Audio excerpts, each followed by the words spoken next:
గుంటూరు జిల్లాలో నిరుద్యోగ యువత ఆందోళన చేపట్టారు. రాష్ట్ర ప్రభుత్వం డీఎస్పీ మెరిట్ లిస్టులో నుంచి ప్రస్తుతం ప్రభుత్వ ఉద్యోగం నిర్వహిస్తున్న వారిని తొలగించాలని డిమాండ్ చేశారు. ఇప్పటివరకు ప్రైవేటు ఉద్యోగాలు చేసి అప్పులతో కోచింగ్లు తీసుకుని డిఎస్సికి ప్రిపేర్ అయిన విద్యార్థులకు ప్రభుత్వం న్యాయం చేయాలని డిమాండ్ చేశారు.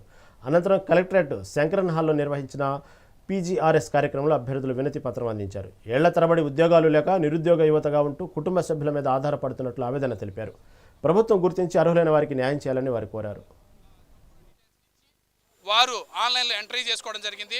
వారు కూడా మాతో పాటు ఎగ్జామ్ రాసి వారు కూడా మార్కులు పొంది ఉన్నారు.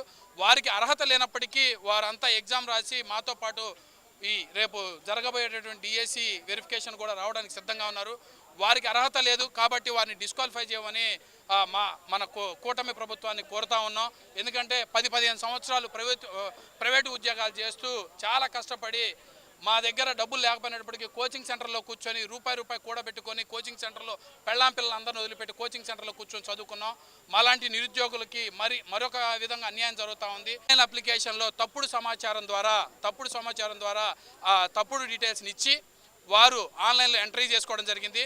వారు కూడా మాతో పాటు